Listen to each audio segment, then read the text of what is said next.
It is Monday, the 20th of May, 2024. My name is Pigeon Rose, and this is my song of the day.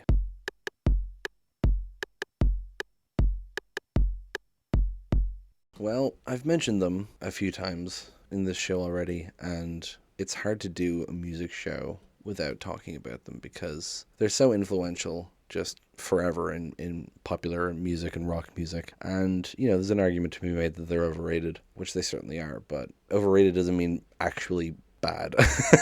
And I quite enjoy their music. Today we're going to be talking about the Beatles. I don't think I need to explain to you, the listener, much biographical details about the Beatles. You know who they are. Growing up, I knew a few Beatles songs, but didn't really care about them. I liked the songs I knew, but I didn't really, care about them as a band. And then I watched Across the Universe, which is a jukebox musical featuring songs by the Beatles, which I will be talking about when we get into the song. Listening to the soundtrack of that movie after I watched it is what convinced me to actually properly get into the Beatles. So that's interesting. The song we're talking about today is I Want You, parentheses, She's So Heavy.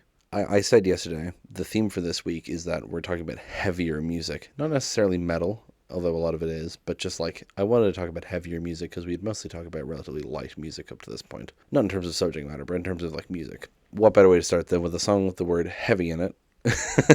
This song, it's about 8 minutes long, I think, and we're going to listen to it now and then come back and talk about it.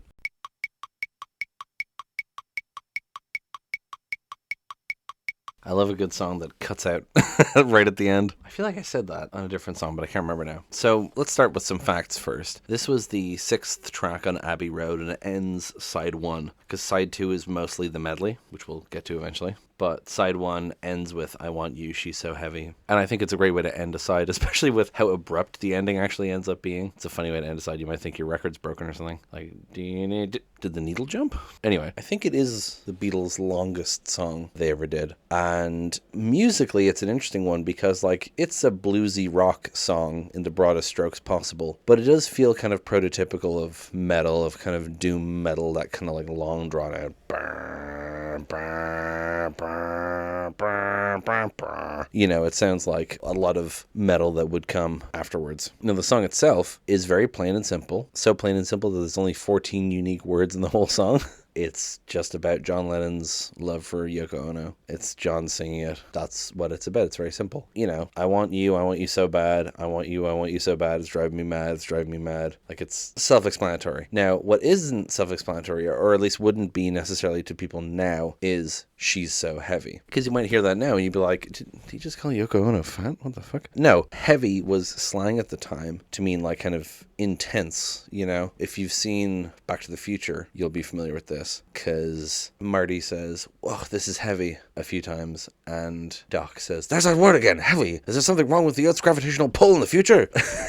So that's, it's the same usage here. He's not saying that Yoko Ono is fat. He's saying that she's intense. She's kind of unique and powerful, right? And I really, that's kind of the core of what I find interesting about this song, because I like long songs. If you know me, you know that about me. So I would like this song anyway if the whole thing was just the I Want You section. But I like how the song has two very distinct sections to it. And yet they do fit together in a song, The I Want You has its own feel. It's kind of groovy, kind of flowy, kind of like a jam session almost. And then the She's So Heavy is very tight. Even though it does get jammy towards the end, it's just dun dun dun dun dun dun dun. It feels a lot more kind of purposeful and driving, more of that doom metal sort of feel that I mentioned. In terms of the instrumentation, I do like how it does feel kind of jammy, because it's the same repeated sections over and over again, but with slight variations, different noodling on the guitar. Billy Preston on the organ doing some fantastic work. There's a great organ solo towards the end that is really good as well. And then as the song nears its end and you've got the instrumental just repeating over and over, a Moog synthesizer comes in and starts doing this white noise sound that eventually builds up into the final just cut off at the end. And that was that decision to cut it off the end was, I believe, also John Lennon's. The producers expected him to fade it out because that's what everyone did, and John was like, no, just end it suddenly, it'll be great.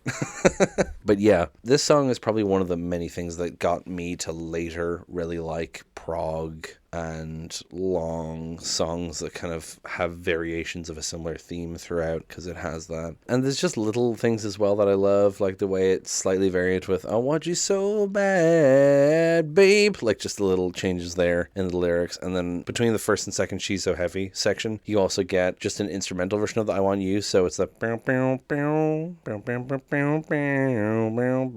like I really like how that part sounds. I did mention the movie Across the Universe, which is this jukebox musical of songs by the Beatles. Specifically, it's like a story set in the 60s. It follows a group of friends and acquaintances and lovers and whatnot in America. The main character is from Liverpool. You know, there's loads of parallels to the Beatles' life and career, and also just what was going on around them at the time. All the characters are named after Beatles songs. Like the main character is Jude. There's a character called Lucy. There's Max. There's Sadie. There's Jojo. I mean, Prudence, of course. You know, there's a whole heap of people. It's just chock full, start to finish, with Beatles references. This song plays when Max has been drafted into the Vietnam War, and he doesn't want to go to war, obviously. You know, he tries a bunch of methods to not be accepted into the army. He tells them he's a homosexual, that he cross-dresses, and he's eating like cotton wool, so it'll show up as a spot in his lung in his x-ray. But you get the moment where he walks into the recruiting office, and you see the Uncle Sam poster that says, "I want you," and it like leans out of the poster like in 3D and goes, "I want you.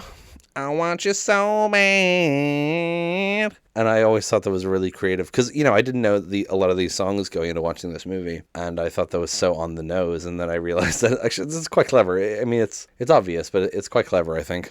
And then the rest of the song has like the different recruiters and soldiers singing the "I want you" bit as they're like processing the potential recruits. And then when you get the "She's So Heavy" part, you get the soldiers imagining what going to war will be like, and it's like them carrying the Statue of Liberty through like the battlefield. So they're like carrying this massive statue going, "She's so heavy."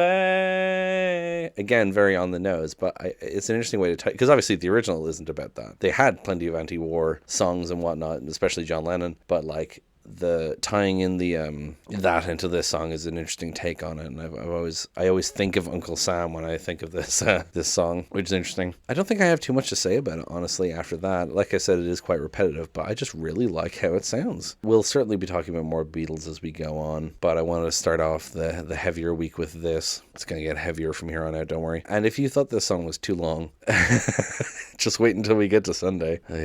But anyway, so that's pretty much it. Leave a comment, subscribe, all that good stuff. Give me a like, tell your friends, and I will talk to you tomorrow.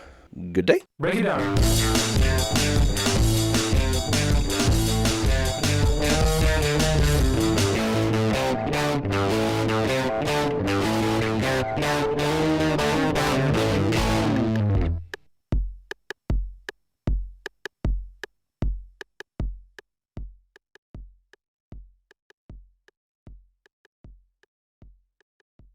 So he tries a bunch of things to try and get out of it. He like, I swear to God, if you can hear that fucking alarm on this recording,